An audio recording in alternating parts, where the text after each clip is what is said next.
प्यारे बच्चों, कैसे हैं आप लोग। आशा करते हैं सभी लोग ठीक होंगे और अपनी पढ़ाई पे ध्यान दे रहे हैं। हमारे YouTube चैनल गणित सागर में आपका एक बार फिर स्वागत है।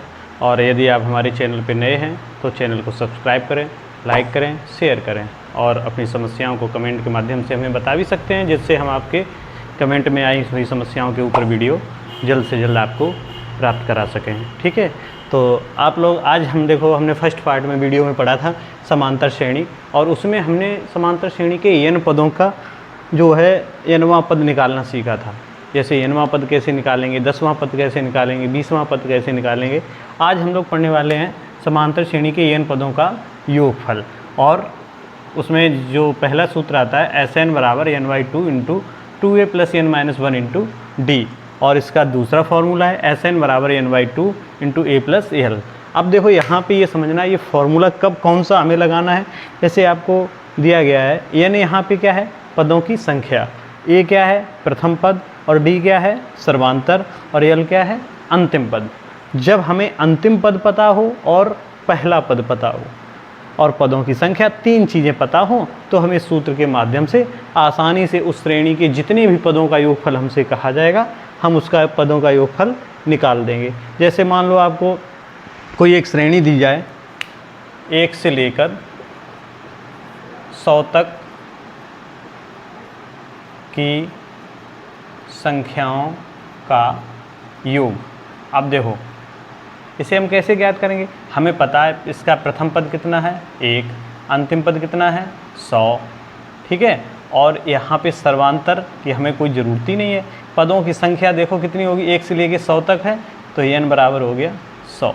तो इसका Sn बराबर कितना हो जाएगा 100/2 और a + l यानी 1 + 100। तो ये हो गया 100 इंटू 100 1/2। गुणा कर लेंगे यहाँ पे 10, ठीक है। 101 00/2 काट देंगे, 2 पंचे 10, 1 बन गया, 2 पंचे 10, ठीक है। ये इस तरीके से हमारा आंसर आ गया समांतर श्रेणी के 1 से लेके 100 तक की संख्याओं का योग। और देखा आपने कितनी आसानी से, अगर आपसे 10 तक की संख्याओं का पूछा जाता तो आप शायद उन संख्याओं को जोड़ने का प्रयास करते, लेकिन 100 तक इतनी संख्याएं हम नहीं जोड़ सकते हैं, इसलिए हमने फटाफट क्या किया, उनका जो है गुणा कर दिया इस सूत्र के माध्यम से। ये 100 का यानी पदों की संख्या और पहला और अंतिम पद का योगफल। तो इस तरीके से आप आसानी से इस सूत्र के प्रयोग कर से किसी इस टाइप की, जो आपके कभी कभी देखा है टेस्ट में भी इस टाइप के क्वेश्चन आ जाते हैं। और इस श्रेणी जो ये दी गई है, कोई भी दी जाए जिसमें हमें a, d, n ये इस टाइप के पता हो, तो इस सूत्र का हम प्रयोग करेंगे। आज अब हम देखते हैं कुछ एक्सरसाइज के प्रश्नों को, जैसे उनको कुछ उदाहरण के माध्यम से समझने का प्रयास करेंगे इन्हीं सूत्रों पर आधारित। जैसे एक क्वेश्चन दिया गया है, देखो इसमें 100 से 200 के बीच की सभी सम संख्याओं। प्रश्न को ध्यान से समझना है। क्या दिया गया, 100 व 200 के बीच की सम संख्याओं का योग, ये हमें ज्ञात करना है, ज्ञात कीजिए, ठीक है। तो अब देखो बच्चों, यहाँ पे आपको बड़ा ध्यान से समझना है। इस टाइप के क्वेश्चन बड़ा कन्फ्यूजन पैदा करते हैं। क्या जैसे 100 लिखा है, 100 से 200 तक अगर होता, ध्यान से समझना बच्चों कि यहाँ पे लिखा है 100 102 सम संख्या है, तो 100 के बाद कौन होगी 102 104, ऐसे कहाँ तक 200 तक। एक ये भी हो सकता है 102 104 ... 198 तक, है ना। तो अब ये चीज़ समझना है, ये कब हमें यूज करना है और ये कब यूज करना है। इसने लिखा है 100 व 200 के बीच, यानी ना तो 100 लेना है और ना ही 200, इनके बीच, ये छोड़ दो 198 से पहले आएगी, इनके बीच की जो भी संख्याएं हैं इनका हमें योगफल निकालना है। और यदि वो कहता 100 से 200 के बीच, तो 100 से बीच शब्द ना लगाता, ये कह देता 100 से 200 तक, तो 100 से और 200 तक, तो यहाँ पे 100 भी शामिल होता और 200 भी शामिल होता। ये बच्चों बड़ा ध्यान देने वाली बात है। प्रश्न को करते समय आप जल्दबाजी ना करें, जिससे कि आपका प्रश्न गलत ना हो। तो आप यहाँ पे क्या लिखा है, 100 व 200 के बीच की सम संख्या है। तो 100 और 200 के बीच की संख्या है 102 से स्टार्ट होंगी और लास्ट में कहाँ तक जाएगी 198 तक।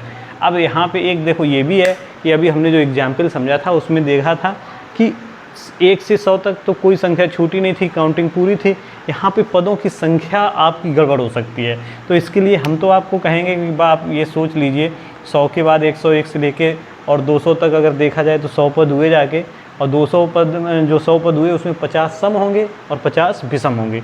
लेकिन 200 चूँकि छूट गया है इसलिए 49 ही रह जाएंगे। अब ये चीज़ आप कंफ्यूज हो जाएंगे तो हो सकता है जल्दबाजी में आपका सवाल गलत हो जाए। तो आपको क्या करना है, सबसे पहले यहाँ वैल्यू निकाल लेनी है 102, डी कितना है 2 का डिफरेंस है, और अंतिम पद कितना है 198।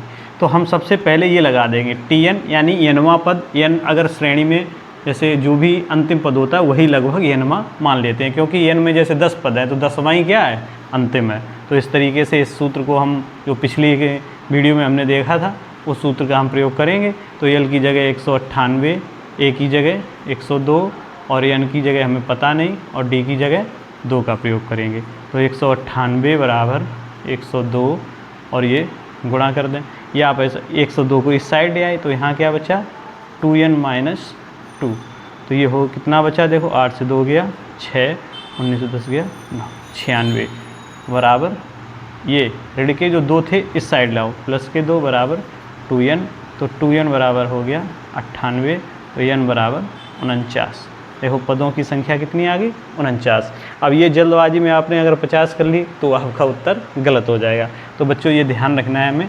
अब देखो हमें क्या चाहिए, श्रेणी के पदों का योगफल। तो s कितने पद आ गए 49, सूत्र हमने आपको बताया था। यहाँ पे हम ये वाला लगा लेंगे n/2 into a plus l। तो n की वैल्यू कितनी है, देखो n की वैल्यू हमने निकाल ली है 49 है, और a की वैल्यू कितनी है 102 है, और l की वैल्यू कितनी है, l मतलब लास्ट टर्म 198। तो अगर हम इनको सॉल्व करेंगे तो 49/2 और 2 98 इनको जोड़ेंगे तो 200 100 300 कितना हो गया 300। 300 में भाग देंगे तो ये पहले चाहो तो गुणा कर लो, 0 3 9 27, 2 हासिल, तो 4 12 और 2 14/2 काट देंगे, 2 7 14, 32 6 1 4 10 2 5 10, 7350। तो बच्चों देखा आपने कि यहाँ पे हमसे क्या गलती हो सकती है।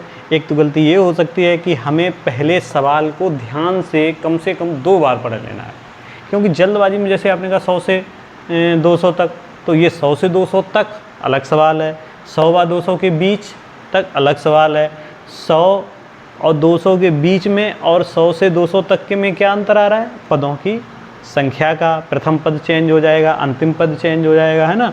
तो ये बच्चा बड़ा ध्यान से आपको समझना है और इसको अपने लगाते समय सवाल को 1 या 2 बार ज़रूर पढ़ लेना है। ठीक है बच्चों, देखते हैं दूसरा सवाल अब हम लोग।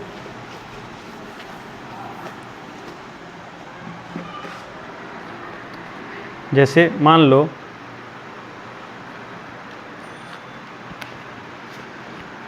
एक सवाल आपका दिया गया है, एक समांतर श्रेणी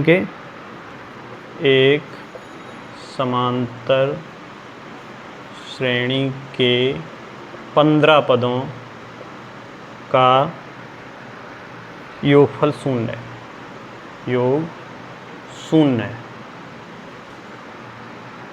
यदि चौथा पद 12, यदि चौथा पद 12 है और 12वां पद क्या हो तो 12वां पद क्या होगा, ये हमसे पूछा गया।